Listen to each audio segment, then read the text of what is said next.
when the right people come together at the right moment, when they care almost as much about winning as they do about each other, they can become the best of the best.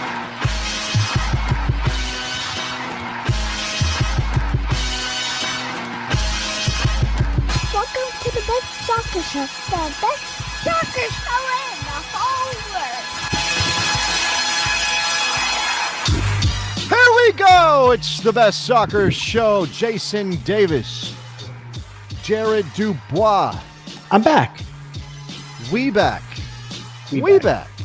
You back, we back, I back. She back. My back. My back. We're back. Baby got back. We are live on a Thursday evening. Jared, let me ask you a question. I got two questions for you. Okay. Actually, let me just. Aquarius. I'm not going to. And roughly 4 inches. Okay. That second one, that's a little too much information. Unless you're, what is that? The size of. Honest? Oh, wow. This is the first question. Tell me where in the world is Mauricio Pochettino. Do you have any idea? I honestly don't know. I don't know. I'm assuming somewhere in Europe, and I'm assuming drinking white wine. White? Albarino. Whoa, you think he's It's a summer. white wineman? It's summer. No, He's no, a man but- cultured enough to drink with the seasons. Okay, I will say that you might be correct in most cases. However, if he is in España, which he might be, he's an Argentine, he speaks the language, he might be comfortable there. If he is in España, you drink. Okay, well, hold on. You never said España before you went there. Why you gotta blow up my spot? Why are you blowing up my spot? Did you I'm get of the culturally people. appropriated while you were there or something? I took some culture and I appropriated it back to the United States of America. They didn't check it in God. customs. You're gonna say everything with a Catalan Okay, lisp now? if he's in España, if he's in Spain, Spain. he could be drinking Tinto Verano or Tinto de Verano, whatever they call it. It's basically like it was kind of amazing to me. Like you think, look, everywhere is a little bit more ratchet than you would expect if you dig deep enough or if you look in the right places, right? Like if you go to Italy, it's not underbelly. It's not all Tuscany. It's not all vineyards. It's not all culture. A lot of not it's all- Naples. Okay, a lot of it's Naples. And in Spain, you have what amounts to sort of a soda version of sangria. I mean, that's the only way to describe what it is. Like in various places, my wife likes a good sangria. She likes a red sangria. And in various places, sangria, tinta, I think is what it is. Be Tinta. careful, dude. That's hangover juice. In various places, they would say, we don't actually have any sangria here, but we do have this Tinto Verano stuff, which is basically like a bottled sangria, like a plastic, like you can buy it in the grocery Kool-Aid. store. Kind of, but alcoholic Kool-Aid, essentially. Loco. That's so. If Mauricio Pochettino is in Spain, España, he could be drinking that, right? He could be. I my like man- this from Nate in the chat. We need the same squad that tracked Balo Absolutely. down to find Poach. This is what I think is going to happen. We are going to see plenty of flight tracking. I mean, today's Thursday. The game is 2 days from now. Do you think he'll be in the U.S. for the game? When Mopo needs to be in Kansas City if he's going to attend the game. I can't guarantee you he's going to be there.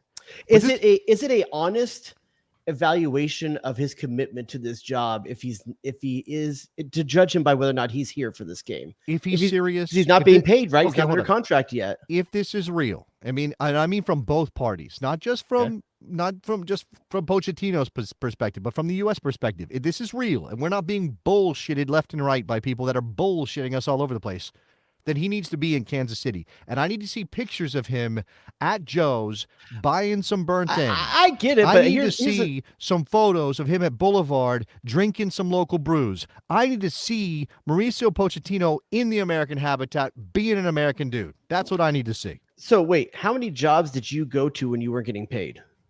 0 jobs, but I also wasn't an internationally renowned soccer coach, okay? So listen, why would he show up to something he ain't getting paid to do? Because they've got burnt ends and good beer in Kansas City. That's what I'm saying. I don't know, That's- man. I feel like if the contract's not signed, negotiations are still happening, and I think you give up a bit of your skin in the game if you start showing up to stuff. I don't and know doing that there's things anything off the left. job. What's left at this point? We've been I don't hearing know. for 2 weeks. It's got to be. This is It's on done. Chelsea's end for sure, right? This I has don't to be on think Chelsea's end. It could be on Chelsea's end. And it was interesting because somebody in the Bestie Slack, by the way, join the Patreon, patreon.com/thebestsoccershow. We're going to deliver you a new bonus episode after tonight's show. There's access to the Slack and the best community in American soccer, bar none, no doubt. Somebody shared a tweet from one of the outlets here in America that I don't think needs to be named, that it was going to be done tomorrow, that they're going to announce it tomorrow. And I was going to bring in some tweets and share all these people who are like, it's happening, don't worry, it's happening. But I don't even know that's necessary. I mean, like, it's not adding anything because we've been hearing this for 2 weeks. So I can either be cynical, I can choose not to ever believe anything that comes out about U.S. soccer. Remember, U.S. soccer is not the one saying we got this done. It's reporters who are saying that U.S. soccer got it done. Oh, I mean, the U.S. soccer is still saying the search continues. They did say this. I know you freaked out about the word search. I know you did. I don't like it. Just don't say anything. Why do you have to say? Why are you putting things out there that make it sound like it's not done? They can't imply that there's a done deal and there's They could not. say nothing. They could say nothing. But Mikey Barris is not. Everybody knows. Like, okay, it doesn't matter. I don't think that's a big deal. You thought it was a bigger deal than it actually was. I don't like getting trolled. Do you feel like you're getting trolled? A little bit. I mean, like, wait, hold on. first of Dougie all, McIntyre is trolling you now? No, U.S. Soccer is by saying that the search is still on. But U.S. Soccer never said they had a deal. They never said where our guy's coming. They don't have to say anything. They could just be quiet about it. They don't have to say, like, lead you down, create fake drama. Look, it's okay. It is ass covering 101. You say the search continues because you don't actually have the contract and the deal's not done. Otherwise, you would have announced it all over the place. Yeah. So they have to. By the way, this is a good shout from Connor. He needs to be on the Chiefs Jumbotron. That's tonight, right? When does that game kick off? Is it kicking off now? I wasn't paying attention. Patrick Mahomes slinging it around right now. So in Native American culture, Jared, I don't know if you are aware of how that works. So he's going to a Native American thing. He's going to a very American ritual. Let's just say that. Nathan in the chat says Chiefs are playing right now. They're playing right now. What do you think? Do you think, first of all, Mauricio Pochettino's ever watched an NFL game? Yes. I think the world's a lot smaller than you think it is, and I think people are aware and watch stuff like that. Yes. So you've watched cricket games? Yes, I have watched cricket. I've never watched a cricket game. I've watched for an American. I've watched I would bet I'm in the 75th percentile for Doesn't cricket that watching. go for like 5 days? Those are the test matches that go for multiple days. But you can watch T20, which is 20 overs. I don't want to get into the intricacies. It's like tantric sport. Cricket is actually badass if you watch the shorter versions and you know what you're looking for. I would say that. I'll take your word for it. But Mauricio Pochettino at a football game just feels out of place, though. At an NFL football game. Sure, I guess you could say that. But then again, as you said, like, if this is real, if he's committed, and if U.S. Soccer is actually, if we are to believe that this is happening, then he should be in Kansas City, right? He should be, even if he's incognito. What if he was like Carmen Sandiego? You're a fan. What in San Diego? What if he was like Carmen Sandiego and he was incognito and he was like on the low while he was in Kansas City? I don't know. If I'm a handsome man like him, I'm not trying to hide anything. I put up that graphic. You got the graphic for today's show right there? I don't have it. I don't have it ready. The graphic, the thumbnail for the show tonight. That's a handsome picture you picked up. That's his official Tottenham picture that I repurposed. But since you're a big fan of him working off the clock without him even having the job, so do you believe that he actually had a hand in this roster that was picked? Man, no, I don't think so. I don't think so. I mean, this roster was always going to be weird and uncomfortable and kind of dumb in the first place. Yeah. And, Weston McKennie, I get why he's not here, but it's annoying. Tyler is hurt. Anthony Robinson's got to recover. Yeah, isn't Tyler Adams, when we first heard about it, wasn't his projected for like mid-October? Is that what it was, I believe? Jared, if you told me that Tyler Adams was supposed to come back next March, I'd be like, yeah, that sounds about right. I have no idea at this point. Why would I? Thanks for getting the name right. I appreciate it. Why would I always get your name right. Why would I register anything about Tyler Adams' return date because every time I think I should be expecting him back, it gets knocked back. It's like the Game of Thrones next book. It's just like not sure if it's ever truly going to come out. You don't you don't know if we're going to get a satisfactory ending. You don't know if we're actually going to see that player back on the field doing what he's supposed to be doing. I mean, Tyler Adams is Lucy with the football for American soccer fans. That's a little bit like that. A little bit like that. So no Tyler, no Weston, no Jedi Robinson. We've got injuries in a couple of places, right? Cameron Carter. No Dest. I'm sorry. Hold on. My bad. Cameron Aveas is not available properly. He's not properly available. So do we have to say Austin Trusty's name differently now too? If they're both going to be on Celtic? No, we just say Cameron Aveas because he was raised in England, but Austin Trusty that dude's from Pennsylvania. Isn't that a downgrade going from? Was it Birmingham? Is that where he was at? It was Birmingham, right? Am I off on that? He was on loan at. He was at Austin Trusty. You're killing me right now. Sheffield United. No, Sheffield United. Yes. But isn't it a downgrade going to Celtic? Yes, and also no, because that's what Celtic is. It's not like he was poor on his loan spell either. Celtic is like, how would I describe this? I don't know quite how to describe, because yes, playing at Celtic week to week is a downgrade, but Celtic's in the Champions League and Sheffield United is not. Man, I don't know, man. That's like we could have, and there's 8 games. They're guaranteed the 8 games in the Champions League now, right? Okay. We could have 2 Americans starting in central defense for a Champions League team in 8 different games this season. And still lose to Costa Rica. I mean, yeah, that Celtic is also probably not going to advance very far in the Champions League. All right? Listen, all right? I'm happy he's getting minutes, but I really thought Austin Trusty's level was higher than this. But maybe you go where you're going to get the minutes, you're going to get the exposure. He's still young. What, 23 maybe for Austin Trusty? No, he's 25, I think, at this 25? point. You think he's that old at that point? Did you see that I'm connected to him on LinkedIn, and that he's 26. I'm connected. He's 26? He's 26. I'm connected to Austin Trusty on LinkedIn, and I was very happy to see him announce his new position at Celtic Football Club on his LinkedIn page. So nice. He had the whole confetti and everything. Do you think he did that himself, or there's someone like in his management team that? I think he's exactly the kind of dude that would do that himself. Like, I think Austin Trusty at the age of 26 is, yes, a professional footballer, but also that's the kind of guy that's thinking, what am I going to be after I'm done? What business am I starting? What connections do I need to make right now so that I can build my multi-billion-dollar soccer company? Do you think it's is it $1 million idea for me to make a website for tattoo artists to connect to each other called LinkedIn? Can I make money on that? Jay Rodius. You just gave it away for free. I'll point that out. I just gave it away. All right, I want to come back to, okay, so again, Mauricio Pochettino, missing, not yet signed up to be the head coach of the U.S. men's national team as our recording, as of this recording, as of this live show on a Thursday night, September 5th, because it could change tomorrow. We've been saying this. How many weeks in a row have I had Mauricio Pochettino on our thumbnail? This 4? the 3rd? Well, we missed 2 4. weeks. You were busy for 2 weeks. Yeah. And then the last the 2 shows before that, I think, had Mauricio Pochettino in the thumbnail because we thought there was news, it was happening. We're definitely getting friend zoned here a bit. Yeah, look, it's one of those things too because of who he is. There's literally nothing stopping England from signing him tomorrow. Still, that's true. That is absolutely. Maybe this all is using us as a stalking horse. I believe in Fabrizio Romano. But you believe in Fabrizio Romano? Sure.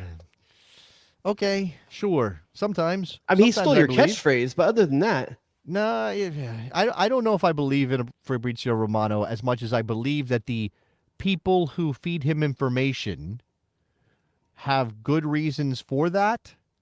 And it's hard to say that he would go with, here we go. Did he give us a here we go on Pochettino to the U.S.? I think a while back, yeah. But you know what? Does he do it before there's pen to paper, or is it just when it's like Like he considers it ready to go. He does it when he's gotten word from the parties involved that they're about to I think we got a announce it. here we go. I think we got a here we go on it. I'm going to need a confirmation on a here we go from the chat, from Fabrizio. It's not as good. Does he say it the way I say it? Does he have the pipes? No, it's more of a here we go. Okay. Well, he is Italian, so he gets away with like, very he sounds staccato. more cultured than I do, right? So that's a thing. Now, how much? Okay, look. Again, we're on Mopo watch in Kansas City. Whether he's at the football game tonight or not, I hope he shows up, gets a barbecue, is at the stadium on Saturday for the game. I really do. I hope we have. You think he's actually present when the U.S. Soccer announces it? You think he's present? That could be possible. I mean, it really would be like if we're going to imagine a dream scenario. It is U.S. Soccer announces the hiring of Mauricio Pochettino at the game, and he's there to wave to the crowd, like the Queen. Like, hey, subjects, I'm here now. I'm taking the crown, and you're in good hands, and we're gonna conquer the world. That would be amazing. That would be the best possible scenario because it would be done. It would have a proper announcement of some kind. And we wouldn't have to worry anymore. And the team, for whatever it is, Pochettino would have an opportunity very quickly to at least be involved, right? Watch them play, and then hopefully be around for training going into Tuesday's match. Yeah, I think he conference calls in, and there's he addresses the media remotely. I don't think he's in Kansas City this weekend. I think he gets his stuff in order and he's ready for the next one, which is what, November, October? Do we have one in October? No, we got a second one in this. I know. window. I don't know if he's coming in this window. Oh, there is an October window, right? Yeah, Why I do we don't do think a he comes in this September and window. an October? The October window is Panama and Mexico, the 12th and the 15th. All I really know is that October Pochettino doesn't seem to be properly weighting how important it is for us to shut Jesse Marsch up. We will get to Jesse Marsch. I will get to Jesse Marsch. I do want one more thing on this. And, okay, register on a scale of 1 to 10 your excitement level for Saturday evenings matchup. I guess that's an afternoon for everybody. I just miss seeing the U.S. afternoon. national team play. So there's just a natural excitement in the fact that, like, I just want to see the U.S. play again. Okay. I'm interested to see something that's not a Berhalter coach team. But Okay. it's very tempered by the fact that a lot of the names you want to see there won't be there. So it does have the feeling of a like a CONCACAF Gold Cup or something like that, Right, where it's like right. the B. It's a B+ team, maybe It's a just B+. B. You have to. It's almost like a spring game for all you college football fans. It's like a spring game. Like it's not real. It doesn't matter. You're not gonna It's see an FA anything, Cup of course. game. Early rounds. Yeah. You might see the kids out there, right? And that's the thing. We expect to see Pulisic in some form. Balogun's probably going to start up top. Tim Weah is out injured. Weston McKennie is absent. Anthony Robinson is absent. Center backs, Cameron Carter-Vickers is absent. Who's no, Dest. as you mentioned, no Serginho Dest. So it is kind of this weird mix and match thing. I'm excited to see. I would say excited. Is that the right word? I would like to see some Aiden Morris on the form he's in. Dude, if you've been watching those reels of him over there in Middlesbrough, man, I know he was good at the Crew, but he looks better at Middlesbrough to me. Maybe he is, but I will tell you right now, I have been on the Aiden Morris bandwagon from the beginning. When he's so good on the half turn. When he stepped in for Darlington in that 2000, was it the 2020 MLS Cup final during the COVID season when they won under it was Caleb Porter was in charge, and he stepped in because was that right? He got hurt. He got hurt at some point right after that, right? And missed a season. But since then, he's been on fire. I'll tell you, man, at Borough, he looks like Vanilla Nagby.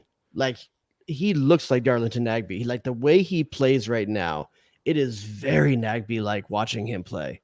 I don't think he's ever going to have the tight space control, but what he does, which I think is important to note, is he's not over there cleaning up messes and playing sideways or backward. No. He is playing forward. Yep. And that's a massive thing for a guy who can recover the ball like he can, to be able to go forward that quickly. Does he have a starting role in this lineup? For Saturday? Yeah. Yeah, sure. Why no not? Weston McKennie. Moose is in, right? Moose is in. Moose is in. You got Musa. You've got no Gio, which I think we'll talk about a little bit too. But you've got Musa, and who else in midfield? Luca Della Torre. But Luke's form is 0 because he's Johnny? not playing. Johnny is another. Johnny could be at the 6, and then you could play Aiden Morris, who I guess he kind of profiles as a 6. Yeah, I mean he's 6.5, 8, somewhere in that range. And then, but that does allow Musa to play like that role that you kind of like, where he's a little bit further forward. Yeah. Okay. KY's got no Aiden. He's got Musa, Johnny, and Tillman. I do think Tillman's probably a good shout because again, there's no Gio, and out of that group of 5, there's nobody you think of as a forward-thinking midfielder outside of Malik Tillman, right? So yeah. I mean, there's been times where Brendan Aronson has played in that role. I don't think this is what we do, though. I don't think you put him into that spot. Let's not forget that Christian Pulisic has started his season at AC Milan playing at the 10, now back out wide at the wing again, but there's been experimentation there. Do you go with a Sargent, Balogun, and Haji Wright front 3 and put Pulisic in the midfield? No, that's not going to work. You serious? Why not? No. I don't. Haji Wright and Sargent have been playing wide for their teams. I just think that's extremely. Where's the width in this team? Where's the width come from? Oh, there's no width there. There's no width there, and what you're going to ask you could ask your fullbacks. But no matter what, there's not going to be width on one side of the field because who's going to play the other wing position up front? If Pulisic's out left, who's on that right side? Brendan Aronson? It's probably Aronson. Unfortunately, there's no width there. Okay, well, maybe. Because this has happened before. It's sometimes it's funny. Like a guy doesn't make a roster, and then they get called in last minute, and suddenly they're starting. What if Cade Cowell gets a start in this game? Listen, I had forgot about the Cade Cowell call up for the Gio loss. So I don't know that you can. Cade Cowell. The problem is just like Pulisic, he wants to play on that left side. So one of them's going to have to go to their least preferred side. Does that make it less effective? I don't know. But I will say this. When you think of Canada, they have a lot of speed on that team, and having Cade Cowell on the field may help with that, at least defensively. Okay. I mean, I'm not even bothered by it.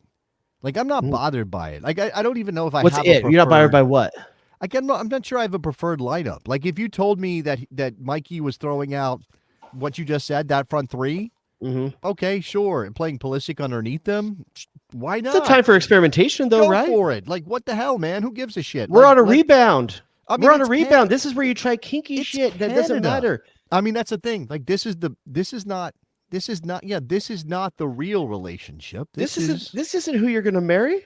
Yeah, you experiment right now. Find out who you are as a person. You drop 10 years from now. You're going to talk about this time period of like when you tried shit. Absolutely. Throw a dude in there. I don't know about all of that, but yeah, okay. Don't be damn, dog. That's in a props. Mark McKenzie, Chris Richards, Austin Trusty, Tim Ream. I would love to see a Richards Trusty starting center back pairing. I don't think you're gonna get away from Ream though. I think. By the way, has he come over to the States yet? I know it's been announced. He's a Charlotte FC player. But has he arrived and is he with the team? Okay. Yes. All right. Yes, he is.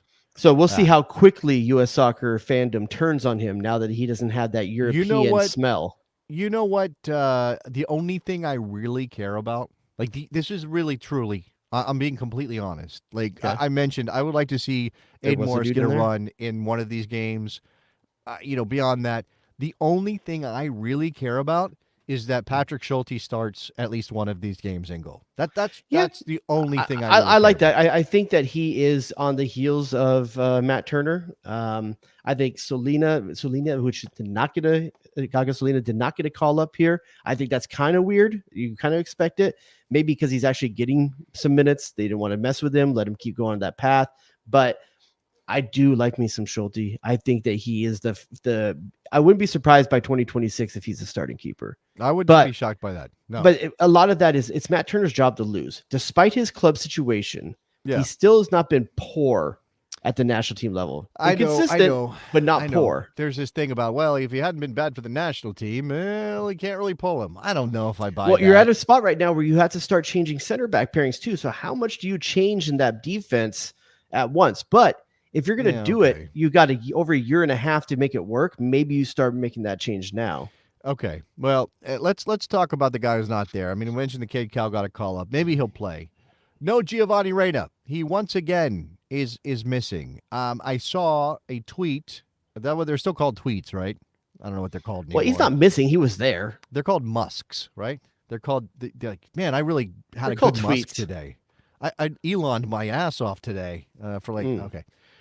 It was Joe Lowry. Joe Lowry, who smart guy, backheeled.com. He's got he's on part of the Total Soccer Show. Talked to that guy a billion times. Very smart soccer guy, right? He said in his musk that Gio is approaching what if territory because of yet another injury situation. Oh, okay. First of all, a strained hamstring is not a big deal. You know, it's not like just saying there's a tear or anything like that. Like guys pull hamstrings all the time. You're 2 weeks, 3 weeks, and you're back to it. It's a groin, right? I think it's a groin. I thought it was hamstring. Was it groin? I saw it listed as groin. Maybe it's not. Maybe it's groin. I was chat saying groin as well. But either way, a pulled muscle happens to players. Problem is he has a issue with soft tissue injuries. Yeah. It's taken him a long time to come back. A couple of but those. Given that history, I'm glad U.S. Soccer made the right call. Send him away, get him better. Do you maybe think? Okay, he did accept the call up. He was with the team. It's not. Hell yeah, he wants to play somewhere. Wait a second. Wait for it. Maybe he, like I said, he took the call. He answered the call. He showed up. He was there for training before being sent back because of the groin injury. But could it be like, ow, I hurt. I think I hurt my groin. You mean Mauricio Pochettino's not coming? I hurt my groin.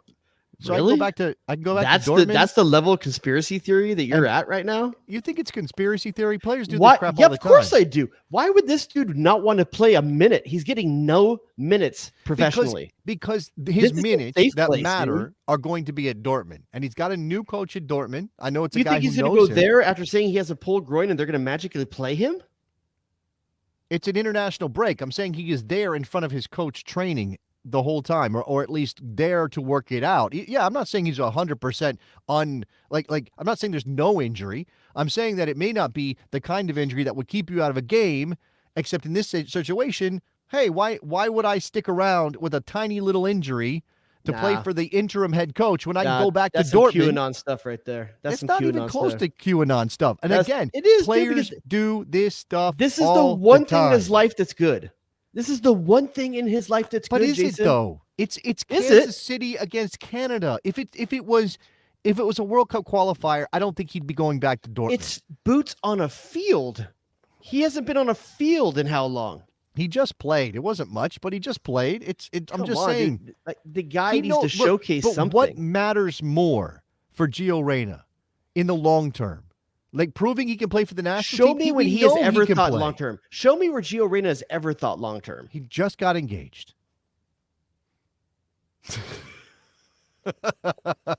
Come on. That's good. When he says I do, then he's doing something long. You haven't committed yet. All right. I know a lot. All the best wishes to Gio Reyna and his future wife, but a lot of relationships don't make it to that point. Just because you got a wild hair up your ass and propose doesn't mean you're committed. That feels wrong to even suggest that there's a possibility. Damn, dog, that's inappropriate. That they may not make it down the aisle, Jared. Why would you put that from Clayton? Jason's into the universe tonight? Because is that a compliment or is that a dig at me? I don't know what that is. I love that. That's great. Thank you, Clayton. Wait, what you're saying right now is what I usually sound like? Some QAnon? I don't know. All I know is that Clayton said he thought this. Where in the world is Mauricio Pochettino? He thought it was cursed. He said he called it cursed, Clayton did. I think that's brilliant. I think that's good stuff right there. He's just never seen Carmen Sandiego in his life. I mean, Carmen Sandiego was my first older woman crush. Isn't that honestly the best geography tool that you ever had growing up, though? Who didn't have that World Fact book to look? Did you have the book? Because I had the game. There was a computer game before the show. I played Carmen Sandiego the game. Yeah. Okay. There was a Commodore book. 64. You had to have the book to look up the facts. So you had to find the chief crop of Peru to find Carmen Sandiego because that was a question in the game, and you had to have the book. I don't think I researched it. I think I chose to think of it as a test if I knew it or not. Oh, no, I think there was a book that you were supposed to have to go with the game. So, look, anybody that's of our generation that can that can confirm this, let me know. Obviously, that drop with me singing Mauricio Pochettino at the end instead of Carmen Sandiego is from the PBS show, which was a game show for kids. Yes. Based around the Carmen Sandiego idea. With a acapella group. With an acapella group doing the singing. I have the whole song. It is great. It's still great. The bass dude. It's all about the bass dude. The bass dude, Carmen Sandiego. It's pretty good. So Gio Reyna, just to put a bow on Gio's situation here. Like, I'm not panicked. I think it's going to be okay, at least in terms of his health. I don't think I'm putting... He's good from a U.S. perspective, but he's not good from a Dortmund's perspective. I'm not so okay. There's no reason yet to believe that Nuri Sahin is going to play him any more than he was played last season under Terzic. Not yet, okay? But I'm not ready to give up on that possibility either, right? And I know that there's some reports out that he was offered out on loan, I think, to Bochum. Bochum's near the bottom of the Bundesliga to start the season. They're going to be a relegation candidate. But Bochum apparently asked about him with Dortmund, and Dortmund said no. So I don't know if that's because Dortmund thinks they're going to use him or they just want to control him for now. I don't think none of this makes any sense from, hey, what are you trying to get out of Gio Reyna? Money or playing time and contributions? Like, what's going on here? Classically, Dortmund tries to get money. They are a talent factory that buys low, sells high. That's just what they do. Maybe those offers aren't there for Gio, so they're still sitting on their investment. Hopefully they're going to be able to make that turn at some point. But if he's never showcasing, he's never going to be worth anything. So they've got to kind of shit or get off the pot when it comes to Gio Reyna. Well, that's why I'm hoping that when the break is over, we get back to league play. They shit. Is that what you're saying? Is that what that means? Yeah. You want Dortmund to shit. You want the stool to loosen. Okay. You mentioned Jesse Marsch. Jesse Marsch. Speaking of stools, head coach of the Canadian men's national team, a man right now immersed in a drone scandal, which we're not going to really address. Which I don't think he has anything to do with. Well, his federation is involved in it. He has sort of answered questions in a way that makes you go, what? He's like, well, I'm just learning about it like you guys are. I don't have all the information. I was working with Bev Priestman, and she's a good coach. And it's like, Jesse, I know he's trying not to throw people under the bus. Hell yeah, he's not. But this is still dumb. He's still dumb. Cashing down checks.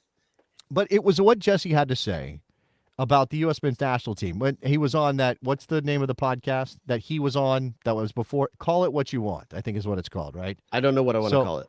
So let's this. Well, Jason found a way to just hang up on himself in the middle of trying to make play a drop or play a clip.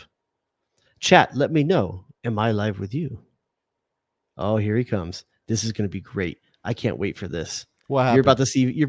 You tell me what happened. You pushed a button. And disappeared. I tried to play the video of Jesse Marsch talking about this situation with the U.S. men's national team, and everything crashed. So blame our platform for that. I'm going to try to get the video back up. Everyone but Jason. What? Huh? What? Huh? What? Call it what you want. Play it. Okay, here we go.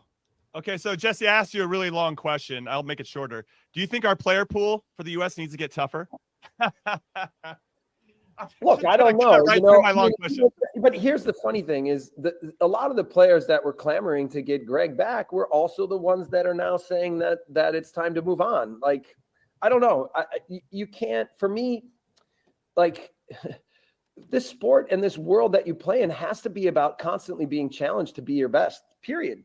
Right? I don't care like who the coach is and there shouldn't be a comfortability. There should always be a drive to be better. And yeah, it's fun to be on teams, right? You want the process of growth and improvement to be an enjoyable one, but it has to be about demands, right? And this life should never be about complacency, right? If you want to be a good professional coach, a good professional player, a good professional team, this has to be about the drive and the obsession to be your best. And the only way to do that is to constantly be challenged and to be put over your head, to be asked more, to have higher standards, higher demands, right? So I don't care if it's the U.S. team or it's any team. That's what professional football is. All right. Thoughts, Mr. Dubois? I totally see how he could make the case for what he's saying, but I also think that he gets the benefit of having no skin in the game. The players that he's talking about, you're telling me that, Jason, you've worked for SiriusXM for how many years? 9 years, something. Has there ever been a time where a decision they've made, you've had to toe the line, even though you didn't feel that you agreed with the direction of your job? Are you trying to get me in trouble right now? But that's the point, right? That's the point, what you just said right there. Christian Pulisic, Tyler Adams, Weston McKennie, when a reporter asked them that question about Greg Berhalter a year and a half ago, what are they supposed to say? Okay. Are they going to say the thing? Are they going to take the bait and the trap that I just laid for you? No, they're not. I agree with you. Okay, for the most part. However, the story here is what I just put up from SEO Spider. That Jesse Marsch was offered the job, that he was on the verge. Do you remember the one Ron Waxman tweet? I'm sorry, Musk, that he put out, X post, whatever that's called. Tweet. Ron Waxman kind of nuked U.S. Soccer on Twitter, basically saying they screwed Jesse Marsch over. That comes from Jesse Marsch effectively being offered the job. Now, how much of it was, here's the contract, we want you to be the head coach of the U.S. men's national team, or how much of it was a handshake? You think he got offered? That's the story. Okay, multiple people that I've only ever heard one should person know say that story. Okay, well, I don't know for sure, and I'm usually enough of a skeptic. You're more connected than I am. Hell, Austin Trusty is your friend, so you would know better than I know. He hasn't told me anything. Austin Trusty's not giving enough information. I don't want to get him in trouble. He's not LinkedIn DMing me info about US He hasn't soccer. linked you? He doesn't know. He doesn't know. To what Tim Ream said this week, by the way, they don't know anything anyway right now. The story is, I'm okay, whether I believe it or not, let's just leave that to the side. The story is that Jesse was offered the job, or effectively offered the job. And it was the players, after, I guess, Matt Crocker called them all up, who said, no, we want Greg to come back, who effectively ended the possibility of Jesse. That's a lot of hearsay for us to stand on. It's a lot of hearsay, and it's a lot of connecting dots that don't really make a ton of sense, right? But what scenario works either way. The scenario I gave you a second ago about towing the line when you have to toe the line, that works in the other half of Jesse Marsch's scenario too, because he's saying now players are talking about accountability and stepping up. So even if they weren't towing the line then, they still are in a position where they have to toe the line now. They always have to put the outward perception. He's calling them out for being hypocrites, right? But he's not giving them the grace to have changed their minds after what happened with Copa America. Right? Okay, so do you know what I'm Jesse saying? Marsch can call them out for hypocrite, but he has to wait 6 months before people behind the scenes give his story of what happened at U.S. Soccer. He's not saying what happened with U.S. Soccer. No, he's not being. So isn't he a hypocrite too? Then he has said he wouldn't. He without being direct. All right, and there's some sort of the players aren't being direct either. Well, I get it, but I think he's being more direct than the player. Like to be fair to Jesse Marsch, he's been more. Well, now he's more burning direct bridges about the national team setup and the program and U.S. Soccer, because he said, like, as long as these people are in charge, I don't want to work with U.S. Soccer. Now, again, that's also a jilted guy. Thought he was going to get the job and he didn't. He thinks that everything's a joke over there. Now, again, let's go back to the timeline here. So the story is Jesse Marsch is effectively offered the job, whether that's by Joe Cocker or not. I mean, by him or somebody else. It would have to be him, right? Because Matt Crocker's supposed to be the guy making the decisions. And since then, Matt Crocker says, I know more and I'm in a better place to make a good decision. And by the way, we still don't have that decision. Get the Mauricio Pochettino thing done, Matt, please. Thank you very much. But we go back. So Matt Crocker is supposed to have said, hey, Jesse, we want you to be the coach, or I want you to be the coach. You're going to get the job. And then he goes to the players, and then the players say, no, we want Greg to stick around. And I'll then say, he changes if that his story mind? is true, if that story is true, Yeah. That makes me lose a lot of respect for Joe Cocker. A lot of respect. I don't know why Matt Crocker would put himself in that position to be dissuaded He seems like by he's the enough players. of a professional. So look, so again, this might go above Matt Crocker's pay grade, right? And people who are most cynical about U.S. soccer will tell you this probably doesn't land on Matt Crocker's desk. It lands on the desk of the president and the CEO, right? So you're saying And Cindy Parlow Cohn was a huge fan of Triple G? What I'm saying is that you've got people at the top who don't always make decisions based on what is just best for the soccer side of the story. They may go, well, we've got Greg coming back. We don't have to pay him a crazy amount of money. Jesse Marsch isn't getting invited to leadership conferences. Maybe. I mean, it could be a million different things. You got Nike tie-ins on the feet. It could, and this is not. The problem is that whether or not you believe this is defensible. Do you believe it's defensible when the people in an organization who know somebody, right, who have a relationship with somebody, go, hey, we want that guy to stick around. We like him. He's a nice guy to us. Like, we think he's a nice guy, right? Wow. In any other situation, right, in any other corporate situation, that person's job performance is not visible to the world. Right, that person is not out there with like showing them their sales numbers. Like, hey, this is how much I sold last quarter. Yep, I didn't sell a lot, but I'm a nice guy. Keep me around. In this case, and Greg Berhalter came out of the World Cup. This is all about that World Cup, post-World Cup timeline, right? It's the June rehiring of Berhalter during the Nations League. He came out of that World Cup not a guy who had completely dropped the bag, not a guy who had completely botched it or screwed it up. A guy who was in some quarters getting some praise, in some quarters getting some criticism. It was not as though everybody in the world thought Greg Berhalter did a shit job at the World Cup. Was it? No. Was it?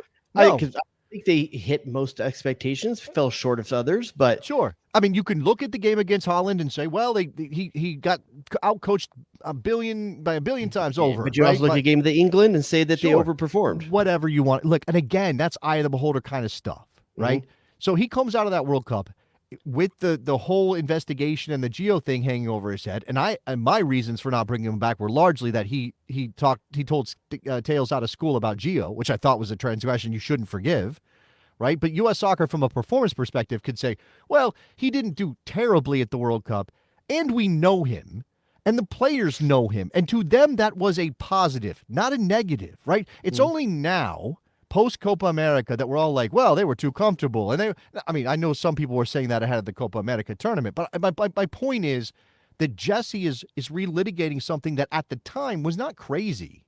It was not what he wanted to happen, but it was not crazy. His issue seems to be that he was told something that didn't come true. And now he wants to call out the players who at the time, look, again, I'm just trying to get to human nature here. Like, if they know Greg and they like Greg, why would they not vouch for Greg?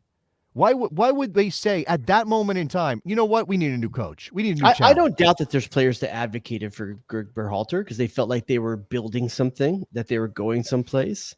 And I think that helped inform the decision that they were willing to be vocal about it. But I also think that most players realize that the last year has not been good enough. The results have not been good enough. The play on the field has not been good enough. The demonstration of maturity by Serginho Dest and Tim Weah, not good enough. This is my point. This is some of these It's a players, sliding scale. They're allowed to not all both of them. support Berhalter and not be happy now. Thank you. And I don't think that Jesse is allowing for that. But again, I think he's speaking from emotion more than he's speaking from logic, which I guess I get, right? And I don't know that, by the way, I don't know that this is about siding with one over the other.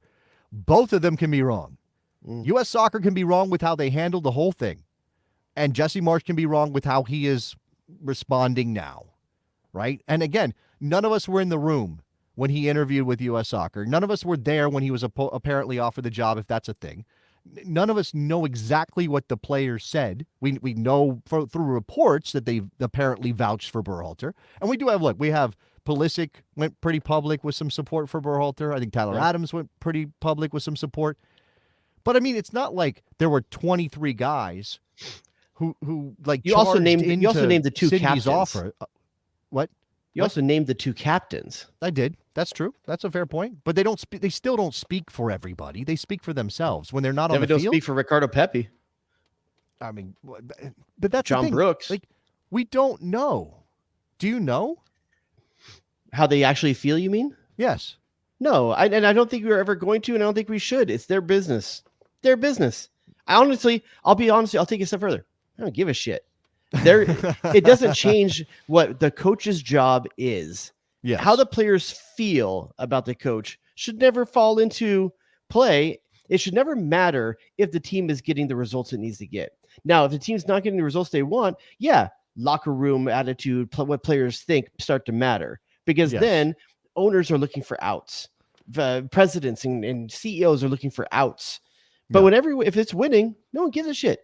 I mean, there's plenty of the best teams in sports over the years have not always gotten along with their coach. This is what I mean, right? So much of this is us being prisoners of the moment and being tied into results-based analysis, right? So much of this is, we need a coach who isn't friends at all with the players and holds them to this incredible standard, and they have to prove themselves every day in training and all that stuff. And all that stuff sounds good, and that can be an effective way to coach a team. I'm not saying it's not an effective way to coach a team, but there have been plenty of coaches who have been, closer to their players, arm around the guy, whatever it is that they did to ingratiate themselves to their group. And then those teams win, and everybody goes, "Oh, what a great manager that coach is." Listen, there's a point to be made that when the average age of your team is 22 going into a World Cup, yeah, you might need a coach that's a little bit more of a kid glove coach because you're literally playing with kids, Could be. When your average age is going to be 25 going into a World Cup and everyone's got a World Cup under their belt already, that may not be the right guy for the job anymore. I swear that we made that argument like a long time ago. That it's okay. Look, you may not love Greg Berhalter, and his resume was not sterling when he got the job. And I understand that there's a lot of people who would accuse U.S. Soccer of hiring some dude's brother, right? That's definitely out there, right? It's not as though Greg Berhalter had achieved so much that being his brother's brother didn't have a negative impact on how people viewed him. But you could say that in terms of the person he was, that he fit that group, at least in terms of the hiring process, okay? Whether the results measure up is a different thing. And clearly, we do not have a federation that is willing to pull the plug at the first sign of trouble. You're going to have to go pretty bad for them to be like, okay, yeah, I guess now, maybe. And some of that's monetary concerns with contracts. Some of that is who are you going to go get and who can you attract and all of those things. They're all parts of the calculation here. So, but they made the decision that they had to make after Copa America. And again, we're still waiting to see if it's going to be Mauricio Pochettino. Oh, the search is still on. Oh, I'm sorry. That's right. We got that update. The bat signal is in the air. Yeah, man. By the way, no Mauricio Pochettino spotted at the Chiefs game, but Christian Pulisic is there. Christian Pulisic is there. He's hanging out. I think people with lots of money that are good looking like to hang out with other people that are good looking and have lots of money. It's not like Christian Pulisic doesn't want to be seen. But is he still dating that tennis girl? I believe she's a golfer. Oh, golfer. Excuse me. Josie married the tennis player. Sorry. She married the tennis. He married a tennis player. Yes. Yeah, golfer. How come Pulisic isn't more in our pop culture like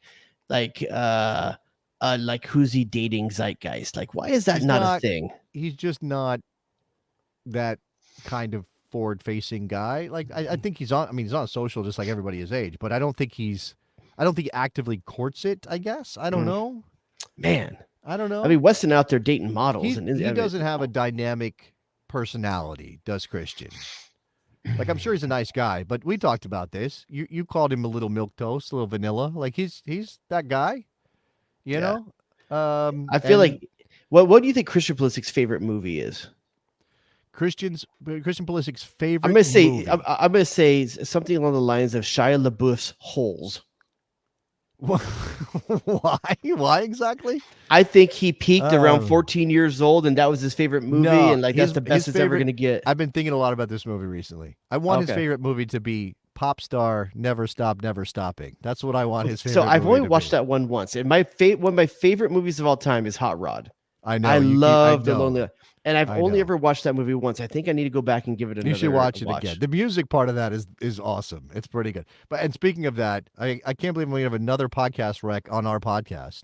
But there is a Lonely Island Oh, I've with been Seth listening to it. Meyers? You have listened to it. I good, listened okay. I've listened all the way through the Hot Rod episodes and even a little bit past that. All right. Well, I'm caught up into real time, so I've been on board with that for a while. So yeah, that's a really good one if you like Lonely Island stuff. It's very fun. Yeah, it's a very good one.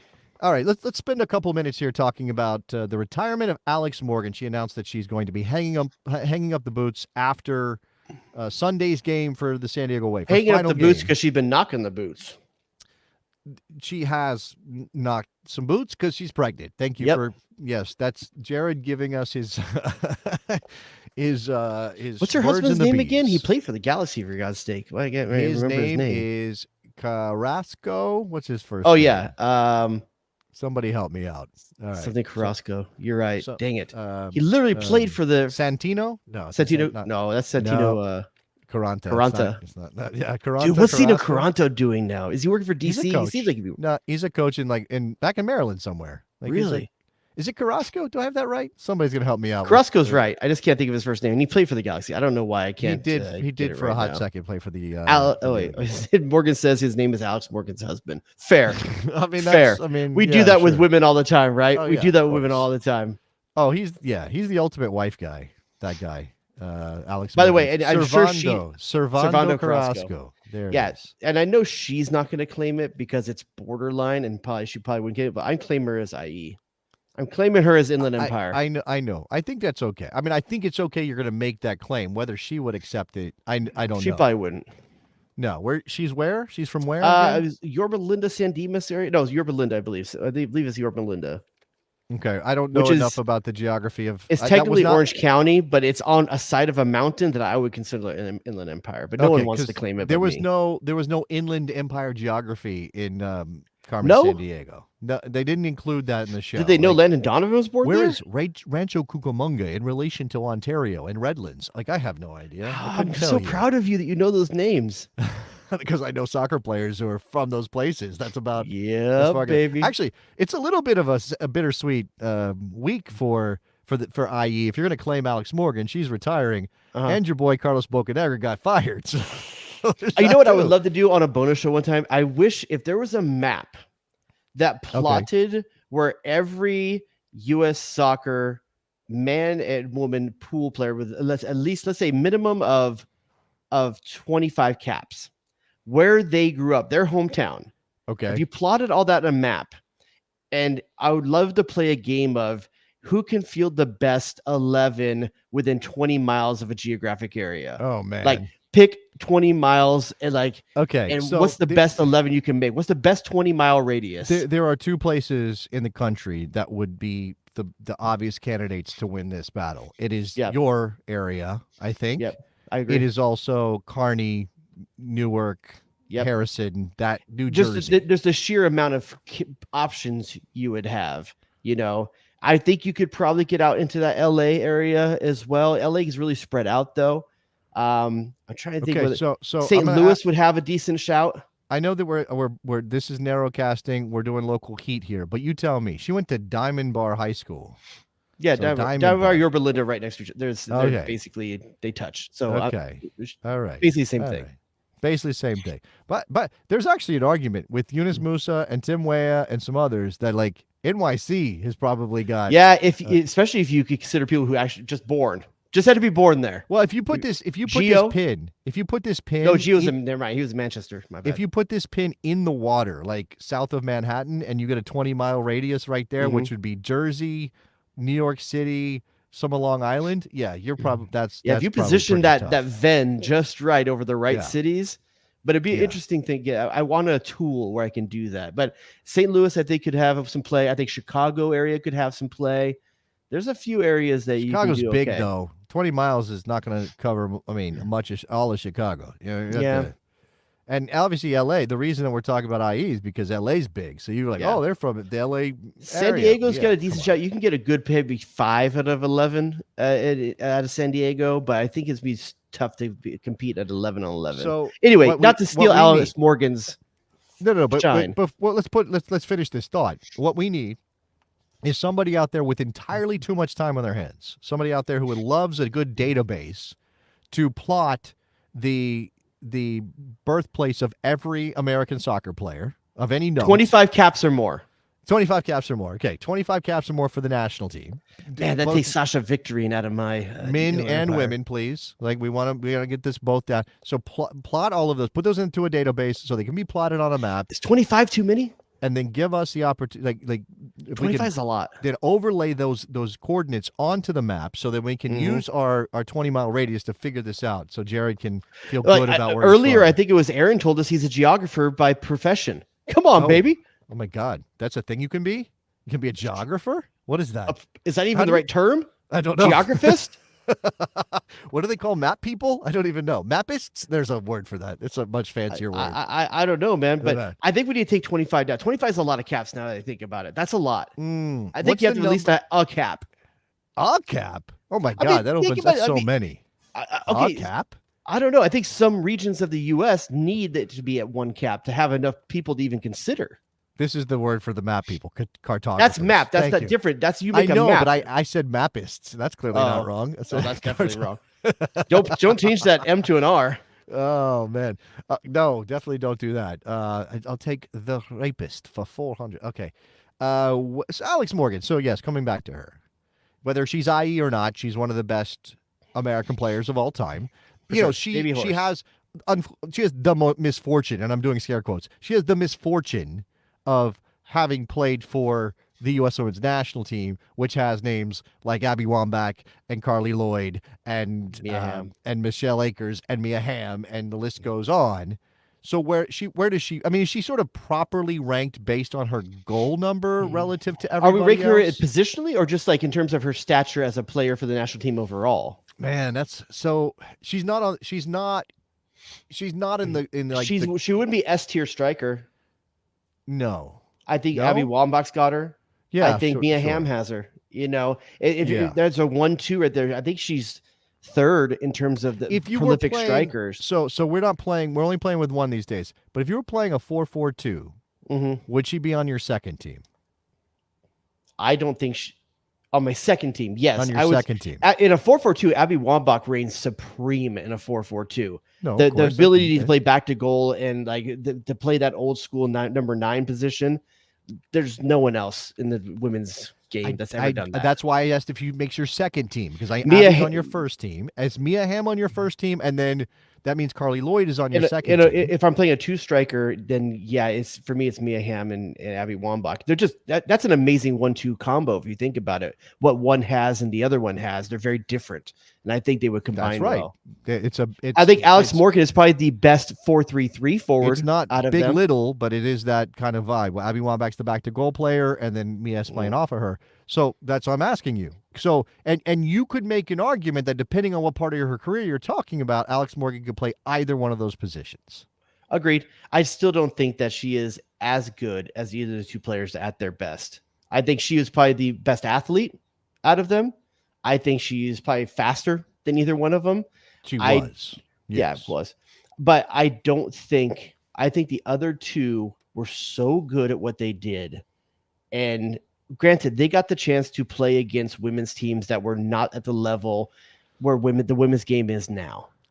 But despite that, you can only judge them by what they were around. There's something interesting there for the future of the players who come in behind Alex Morgan, because she may be the last one to sort of benefit from a U.S. women's national team. Got to pad the stats a little. That helps you pad your stats. And listen, and no women's players going forward are ever going to have the caps that Mia Hamm and that Abby Wambach. They were playing so many more women's national team games because they were making up for the fact that the club system wasn't as consistent, and in Mia Hamm's case, not present. So the amount of caps that those players had, it's always going to be tough to compare stats with them. Yeah, absolutely. This is we're gonna end up having a lot of eras discussions when it comes to the U.S. Women's National Team, because how do you compare Michelle Akers, a player who played multiple spots on the field, but is still ranked 6th all time in goal scoring for the U.S. Women, playing in an era where there were maybe 3 fully funded national teams in the world. I mean, fully funded is even a stretch. The U.S. women they weren't getting what they should have gotten. They just existed, right? So if Michelle Akers was playing today, would she be as good? We could get lost in the sauce on that very quickly. What's going to suck is that when a generation like me, yourself, when the generation that got to watch a Michelle Akers play isn't around to defend a Michelle Akers, I'm worried what revisionist history is going to happen to a player like that. Happen. Because that's people that watch her play, I will tell you right now, she would be one of the best players in the world right now. She would be one of the best players in the world right now. That may be true. And I also think it's always difficult to unpack what would that player be with their natural talents if they had trained and learned and grown in a different system, one that was more ready to make them into a top. And I'm not going to be mean and say names on that 99 team. There's names on that 99 team that I don't think would be close to the national team right now. Okay, that's probably fair. Yeah, but there's also ones I think would walk on. Okay, I mean, so and I don't know that this is even fair to anybody involved, especially Alex, because she deserves to stand on her own as a great U.S. women's national team player. And as a great goal scorer for this team, and a goal scorer they needed. Let's be honest about that too. I mean, she had to pick up the mantle when Abby left. As Abby's career winded down, it was like, okay, well, where do we go? Remember how many times we talked about where do they go for a 9? Where do they go for a 9? And what happened? Alex Morgan was like, okay, I guess that's me now. And instead of being baby horse, outrunning people, getting in, slipping in behind constantly, she changed her game. I mean, she the U.S. national team changed their game. She sacrificed goal scoring. You could argue she sacrificed goal scoring for the last 3 or 4 years of her career to help the U.S. women's national team be better. And they won. Let's be honest about the transition that happened while Alex Morgan was proficient or prolific during her era. Abby Wambach, if you go back and watch those games, the U.S. bypassed midfield constantly. Constantly bypass midfield. She won everything in the air. Why wouldn't you? So you have a completely different style. Abby Wambach leads the game. And U.S. and honestly, the U.S. goes the direction the world was going anyway. That 4-3-3, more possession-based play through the midfield. They've adopted that over the last 8 years, 10 years, But that part of that transition is that you had an Alex Morgan that could play off the back line, that could get behind and actually combine 1-2 pass. You're through, and she's out on a break. Abby Wambach's not running a break. It's very different eras between the two, but I still think Alex Morgan, for all that she is, I will say she is a higher level caliber player prolifically in the U.S. pop culture than Abby Wambach, lower than Mia Hamm, though.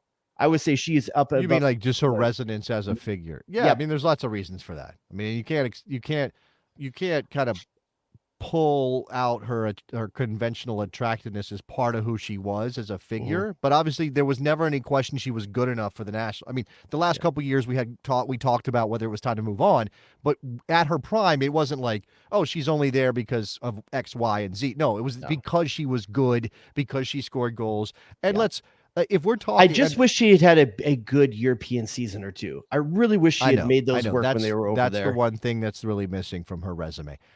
Let me ask you this very quickly.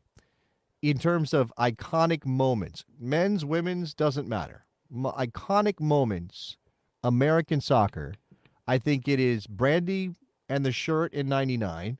Yeah. Like photos, right? Sure. Moments. Man. Rapinoe at France. Rapinoe in France, but Alex in France with the teacup. That's what I'm asking. Where does that fit? I think Rapinoe's big. We got to remember what's going on around Rapinoe. I'm asking you to place Alex's thing in the rankings. I know it's probably not Megan Rapinoe. Third all time. Third ahead of. Let's see. You can't even think of another one. That's why it's third. The dog pile against Algeria. I think. I thought. I'm sorry. I was thinking just the women's game. No, everything. Everything. Are we just U.S.? Brandy's number one. No matter. And we're saying just U.S. Just U.S. American soccer. I think Atlanta Donovan's moment. Now, if you're talking about a still frame, the still frame is not famous for the Atlanta Donovan thing. But if you think moment, the Algeria moment was a bigger thing than Alice Morgan's picture.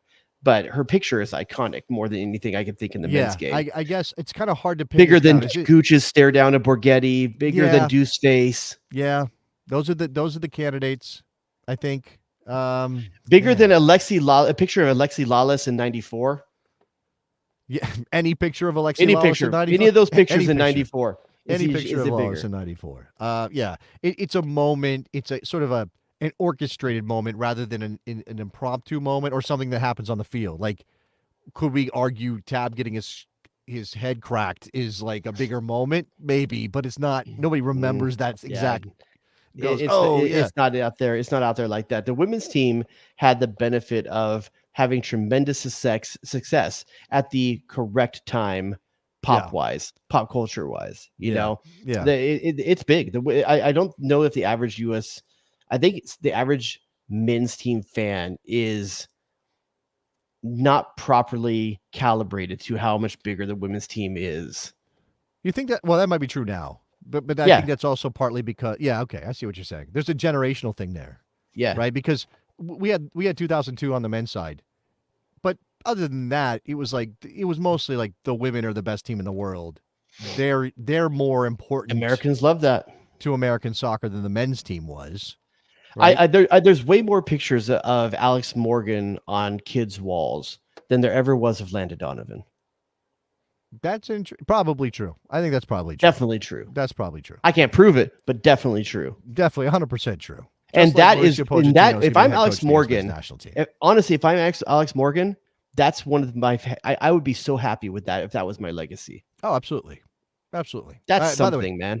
Let's say it. Congratulations to Alex Morgan on an incredible career. When she is eligible, she will be a U.S. Soccer Hall of Famer, a National Soccer Hall of Famer. There's get those young ones in the game early. Let's go.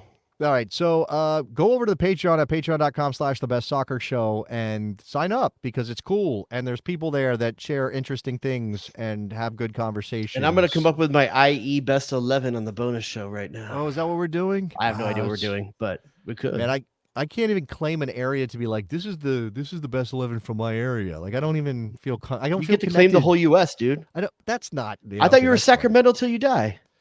Only as a republic. Only for the republic. Not only when you're Republican. I don't even don't. Who's from Sacramento? Anybody? By the way, are fans of the Republic Republicans? Is that what you're called if you're a fan of the Republic? Republicistas. That's what they're called. No, I have no idea. I don't know what they're called. Interesting. All right. Patreon.com/thebestsoccershow. Ratings and reviews and all that. And definitely subscribe and like the YouTube channel. Help us out there. We're going to do a bonus show. So be on the lookout for that. If you're a Patreon member, that's going to be dropping probably tonight, maybe tomorrow. We'll see when I get to it. But Jared, do you have any other things for the people? Any other information to share, pass along? I got nothing for the people, baby. Just come join us on that Patreon. You'll have a good time. I promise. We don't bite. All right. We'll talk to you guys next week, hopefully. Bye. Unless you want us to.